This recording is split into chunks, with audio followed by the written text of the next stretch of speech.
ओम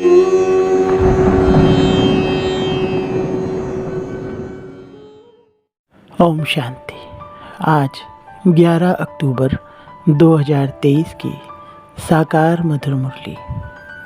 आज की मधुर मुरली के सार में मीठे मीठे बाप दादा ने कहा, मीठे बच्चे, यह पढ़ाई बहुत सस्ती और सहज है। पद का आधार गरीबी व साहूकारी पर नहीं, पढ़ाई पर है। इसलिए पढ़ाई पर पूरा ध्यान दो। प्रश्न, ज्ञानी तू आत्मा का पहला लक्षण कौन सा है? उत्तर, वह सभी के साथ अति मीठा व्यवहार करेंगे।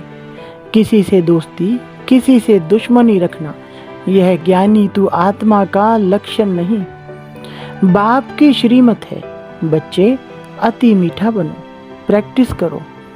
मैं आत्मा इस शरीर को चला रही हूँ, अब मुझे घर जाना है। गीत, तू प्यार का सागर है। ओम शांति। बच्चों ने किसकी महिमा सुनी? निराकार बेहद के बाप की। वह ज्ञान का सागर ऊंचते ऊंच है, उनको ही ऊंचते ऊंच बाप कहा जाता है। परम शिक्षक अर्थात ज्ञान का सागर भी कहा जाता है। अभी तुम समझते हो, यह महिमा हमारे बाप की है, जिस द्वारा हम बच्चों की भी वही अवस्था होनी है। वह बड़े ते बड़ा बाप है, कोई साधु सन्यासी तो नहीं है। यह तो बेहद का बाप निराकार परम पिता परमात्मा है। तुम बच्चों की बुद्धि में है कि यह हमारा बेहद का मात पिता पति आदि सब है, फिर भी वह नशा स्थायी नहीं रहता, घड़ी घड़ी बच्चों को भूल जाता है। यह तो ऊंच ते ऊंच और अति मीठे ते मीठा बाप है, जिसको सभी आधा कल्प याद करते हैं। लक्ष्मी नारायण को इतना याद नहीं करेंगे। भक्तों का भगवान एक ही निराकार है, उनको ही सब याद करते हैं।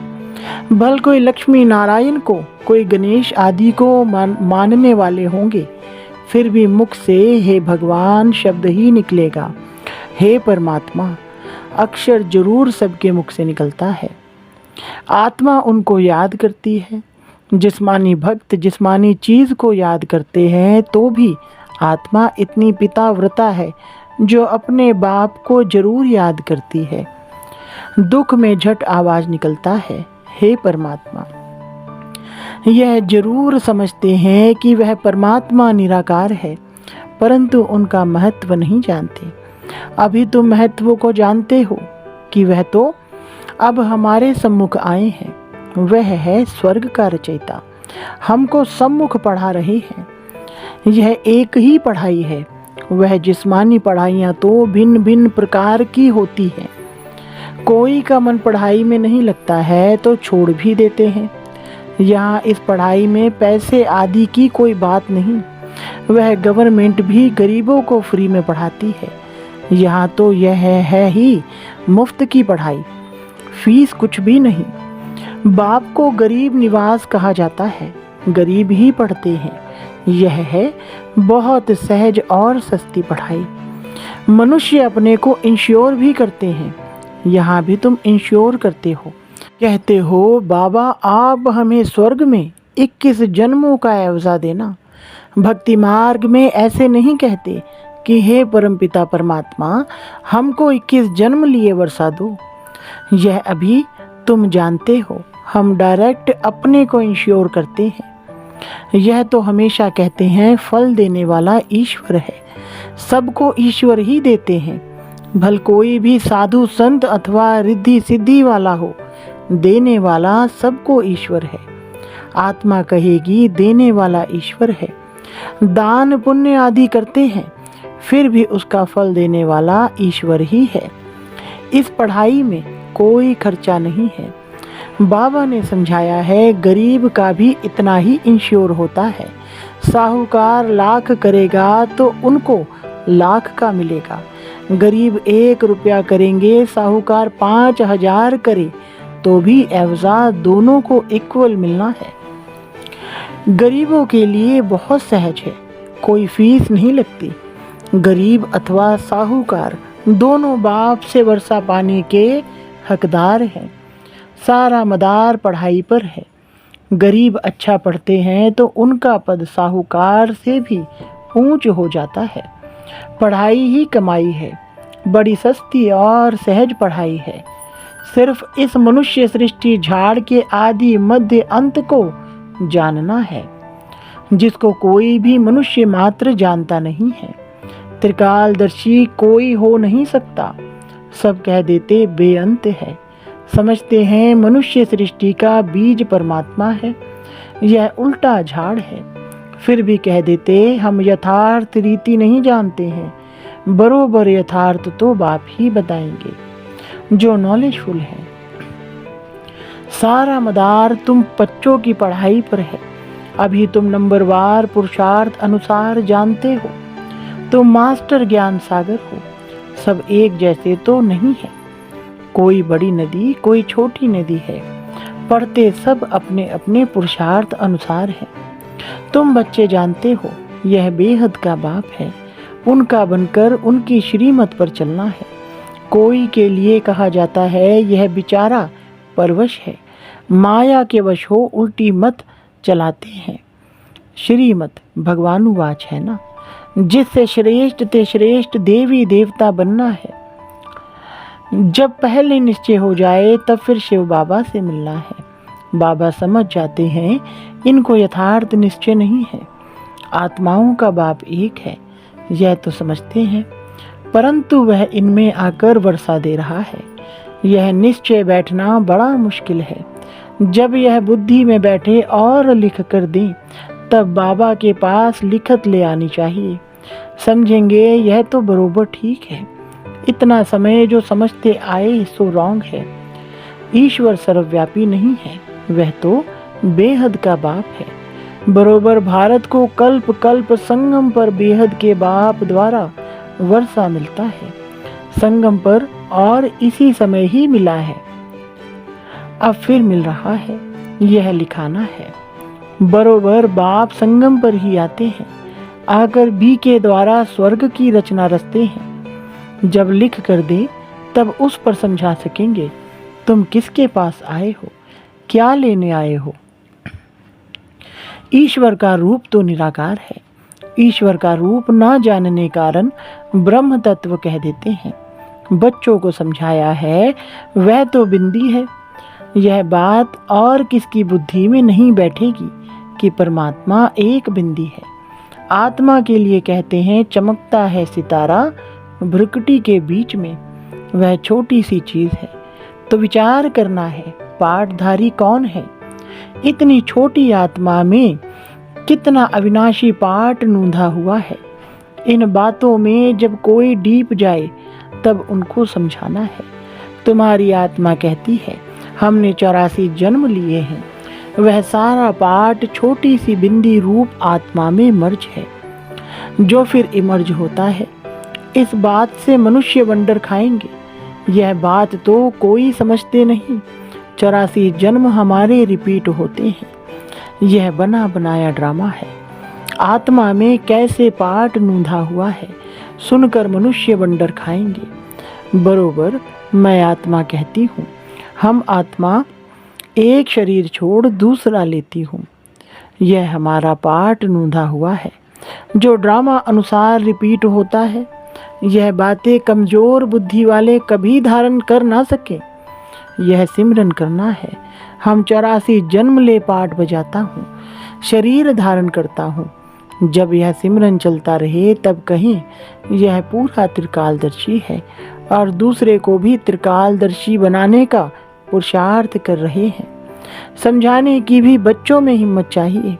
अंधों की लाठी बन नींद से सुजाग करना है। जाग सजनिया, अब नई दुनिया स्थापन होती है। पुरानी दुनिया का विनाश हो रहा है। तुमने त्रिमूर्ति ब्रह्मा विष्णु शंकर नाम नहीं सुना है। ब्रह्मा द्वारा स्थापना होती है।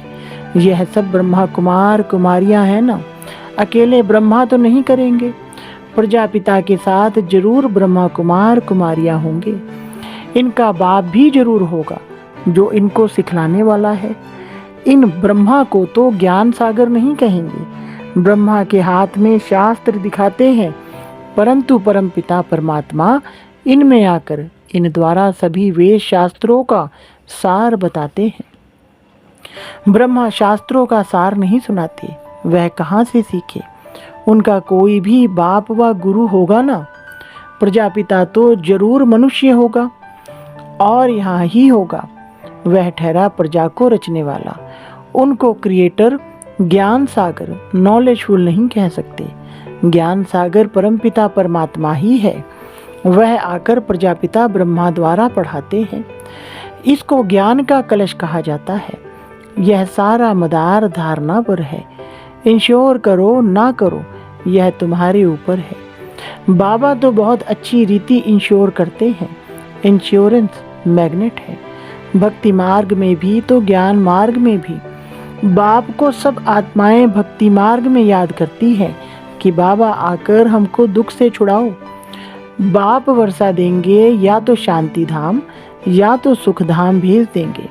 जिनको शांति का वर्षा मिलना है तो कल्प कल्प वही शांति का वर्षा लेंगे। तुम अब पुरुषार्थ कर रहे हो सुख का वर्षा लेने के लिए। इसमें पढ़ना है और फिर पढ़ाना है।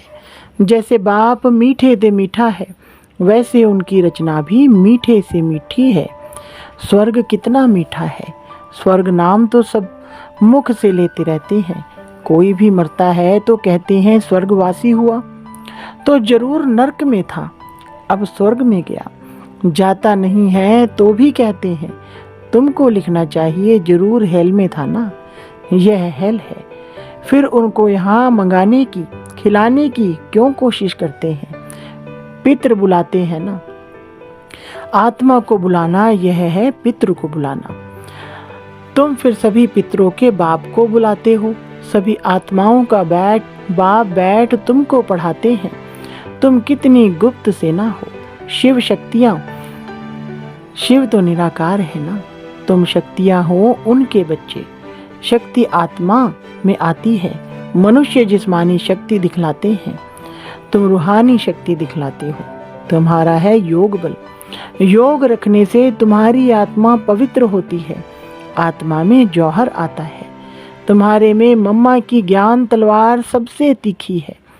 यह कोई स्थूल कटारी व तलवार की बात नहीं है। आत्मा को समझ है कि मेरे में ज्ञान शंख ध्वनि करने की अच्छी ताकत है। हम शंख ध्वनि कर सकते हैं। कोई कहते हैं मैं शंख ध्वनि नहीं कर सकती हूँ। बाप कहते हैं ज्ञान की शंख ध्वनि करने वाले मुझे अति प्रिय हैं। मेरा परिचय भी ज्ञान से देंगे ना। बेहद के बाप को याद करो, यह भी ज्ञान दिया ना। बाप को याद करना है। इसमें मुख से कुछ बोलना नहीं है, अंदर में समझना है। बाप हमको नॉलेज दे रहे हैं। बाप कहते हैं तुमको वापस चलना है। मुझे याद करो तो विक्रम विनाश होंगे। भगवान उवाच मन मना भव। तो जरूर वह निराकार होगा ना। साकार कैसे कहेंगे मुझे याद करो? निराकार ही कहते हैं हे आत्माएं मुझे याद करो, मैं तुम्हारा बाप हूँ। मुझे याद करेंगे तो अंतमति सो गति हो जाएगी। तुम आत्माएं इस शरीर द्वारा कहती हो कि जीव की आत्मा अपने बाप को याद करो। बाप भी आत्माओं को कहते हैं मन मना भव। तुम आत्माओं को हमारे पास ही आना है, देही अभिमानी होना है, अच्छी तरह से प्रैक्टिस करनी है। मैं आत्मा इस शरीर को चलाने वाली हूँ। अब मुझे वापस बाप के पास जाना है। बाप कहते हैं चलते फिरते उठते बैठते मुझे याद करो। जो अशांति फैलाते हैं वे अपना पद भ्रष्ट करते हैं। इसमें तो बहुत बहुत मीठा बनना है। गीत भी है ना, कितना मीठा कितना प्यारा। शिव भोला भगवान, तुम भी उनके बच्चे भोले हो। फर्स्ट क्लास रास्ता बताते हो कि बाप को याद करो तो स्वर्ग के मालिक बनोगे। और कोई ऐसे सौदा दे ना सके तो बाप को बहुत याद करना चाहिए। जिनसे इतना सुख मिलता है उनको ही याद करते हैं। पतित पावन आओ। आत्माएं पतित बनी हैं, उनके साथ शरीर भी पतित बना है। आत्मा और शरीर दोनों पतित बने हैं। वह लोग तो कह देते आत्मा निर्लेप है, पतित बन नहीं सकती। परंतु नहीं, एक परमपिता परमात्मा में ही कभी खाद नहीं पड़ती, बाकी तो सब में खाद पड़नी ही है। हर एक को सतो रजो तमो में आना ही है। यह सब पॉइंट धारण कर बहुत मीठा बनना चाहिए। ऐसे नहीं कि कोई से दुश्मनी, कोई से दोस्ती। देह अभिमान में आकर यहाँ ही बैठ कोई से सर्विस लेना बिल्कुल रॉन्ग है। अच्छा, मीठे मीठे सिकलधे बच्चों प्रति मात पिता बाप दादा का याद प्यार और गुड मॉर्निंग। रूहानी बाप की रूहानी बच्चों को नमस्ते। रूहानी बच्चों की रूहानी बाप दादा को नमस्ते जी। धारणा के लिए मुख्य सार। नंबर 1, ज्ञान का सिमरन कर त्रिकालदर्शी बनना और बनाना है। अंधों की लाठी बन उन्हें अज्ञान नींद से सुजाग करना है। नंबर 2, 21 जन्मों के लिए अपना सब कुछ इंश्योर करना है, साथ साथ ज्ञान की शंख ध्वनि करनी है। वरदान, अपनी जिम्मेवारियों के सब बोझ बाप को दे, सदा निश्चिंत रहने वाले सफलता संपन्न सेवाधारी भव। विस्तार, जो बच्चे जितना स्वयं हल्के रहते हैं उतना सेवा और स्वयं सदा ऊपर चढ़ते रहते, अर्थात उन्नति को पाते रहते। इसलिए सब जिम्मेवारियों के बोझ बाप को देकर स्वयं निष्फुरने रहो। किसी भी प्रकार के मैंपन का बोझ ना हो, सिर्फ याद के नशे में रहो। बाप के साथ कंबाइंड रहो, तो जहाँ बाप है वहाँ सेवा तो स्वतः हुई पड़ी है। करावन हार करा रहा है तो हल्के भी रहेंगे और सफलता संपन्न भी बन जाएंगे। स्लोगन, बेहद ड्रामा के हर दृश्य को निश्चित जानकर सदा निश्चिंत रहो। अच्छा, ओम शांति।